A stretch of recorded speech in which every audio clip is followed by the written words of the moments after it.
एक छोटे से गांव में बुढ़िया और उसका एक बेटा रहते थे। बुढ़िया का बेटा एकदम सीधा साधा और भोला भाला था। वह इधर उधर छोटा मोटा काम करके अपना और अपने माँ का पेट पालता था। एक दिन बुढ़िया का बेटा अपने काम से वापस आते वक्त देखा कि कुछ लोग फसल बोने के लिए अपने खेतों में काम कर रहे हैं। वह घर जाकर माँ को अपने मन की बात बताता है।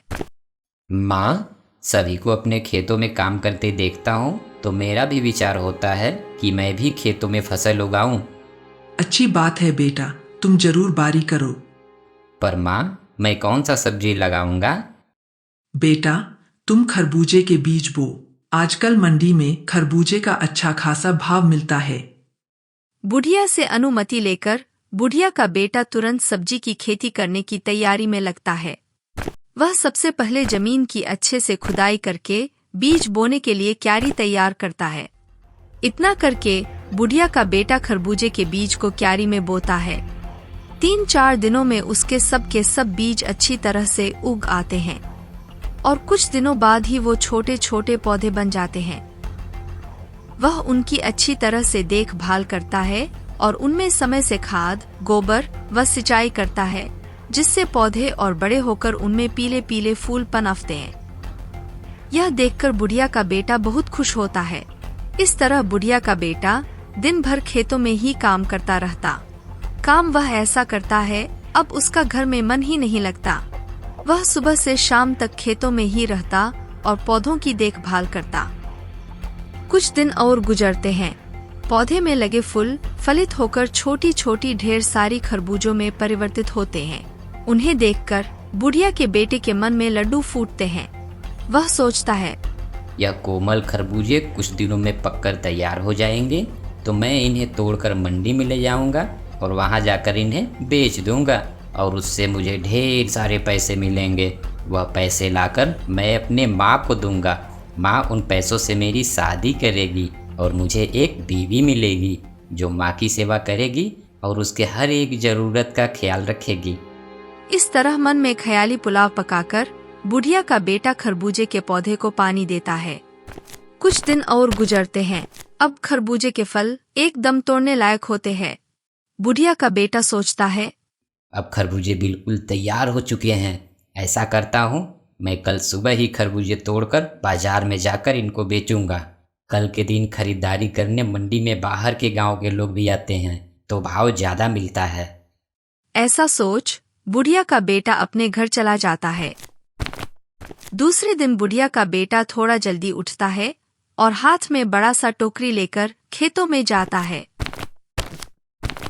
वहां पहुंचते ही खेतों का नजारा देखकर उसके होश उड़ जाते हैं।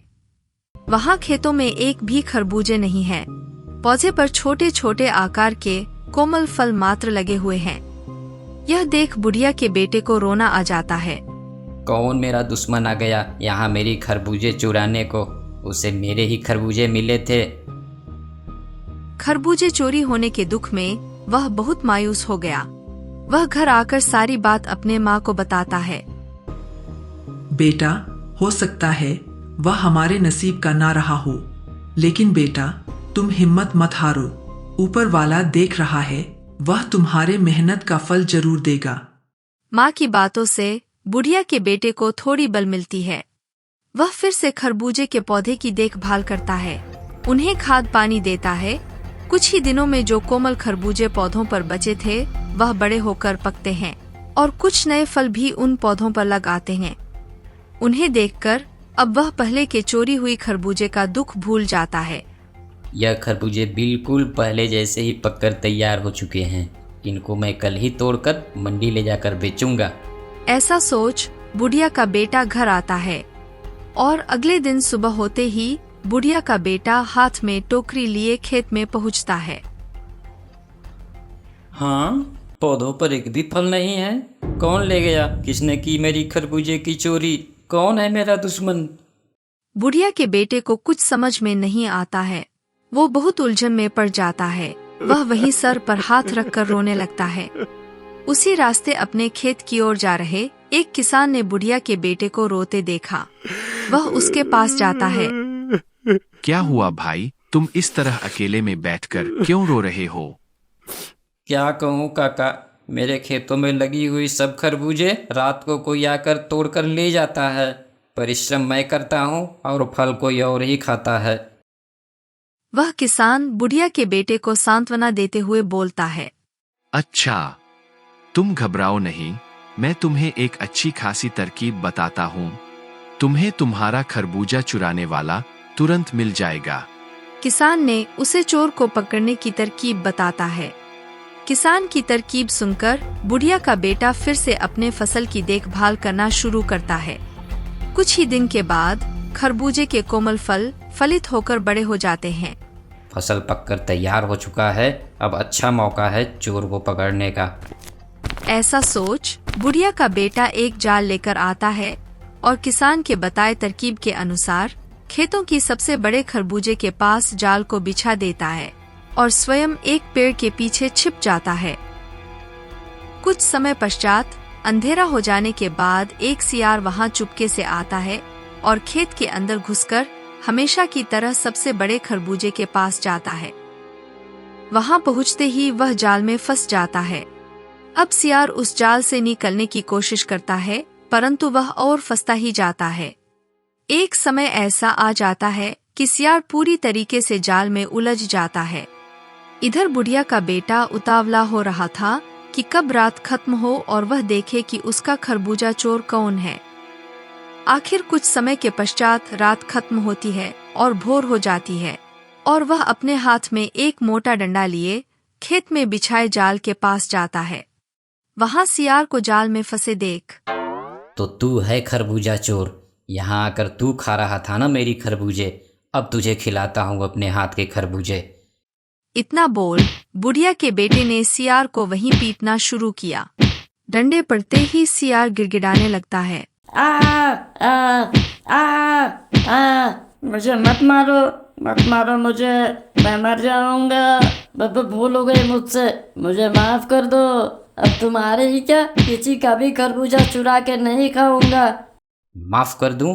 तुम्हें नहीं करूँगा। इन्हें बेचकर मुझे पैसे मिलने वाले थे और उन पैसों से मैं अपनी माँ के सपने पूरे करने वाला था। तुम्हारे वजह से ये सब उल्टा पुल्टा हो गया। ऐसा क्या? मेरी वजह से तुम्हारे सपने टूटे हैं। मैं करूँगा तुम्हारे सपने को पूरे। मैं वादा करता हूँ तुम्हारे हर नुकसान की भरपाई मैं करूँगा, लेकिन उसके लिए तुम्हें मेरी पिटाई बंद करनी होगी। इतना सुनते ही बुढ़िया के बेटे ने उसकी पिटाई बंद कर दी। अब सियार को समझ में आ गया कि उसने बुढ़िया के बेटे के साथ बहुत गलत किया है। अब उसका सहयोग करके उसके नुकसान का भरपाई करने का प्रण लेता है। मुझे मेरे भूल की सजा मिली है। अब मुझे ज्ञात हो गया कि चोरी करना महापाप के समान है। अब मैं अपने पाप का प्रायश्चित करना चाहता हूँ और अब से मैं तुम्हारे हर फसल को अपने दोस्त हाथी की मदद से दूर शहर के बाजार में 4 गुना दामों में बेचूंगा। तुम फसल तोड़ के रखो और आगे का काम तुम मुझ पर छोड़ दो। ऐसा बोल सियार जाता है और अपने दोस्त हाथी को बुलाकर लाता है। हाथी ने इकट्ठे किए हुए सारे खरबूजे के गट्ठर को अपने सूंड से उठाया और सियार के साथ शहर के बाजार के तरफ निकल गया। सियार वहां पहुंचकर शहर के दामों में खरबूजे को बेचता है और वापस आकर खरबूजे की सारी कमाई लाकर बुढ़िया के बेटे को देता है। बुढ़िया का बेटा इतना सारा पैसा एक साथ देखकर बहुत खुश होता है। अब हाथी और सियार दोनों बुढ़िया के बेटे का बारी में सहयोग करने लगे और बुढ़िया का बेटा भी दोनों को खूब प्यार करने लगा तथा उनके रहने और खाने का भी इंतजाम किया। माँ सही कहती है, भगवान एक छोटी नुकसान के पीछे कोई न कोई बड़ा फायदा ही देते हैं।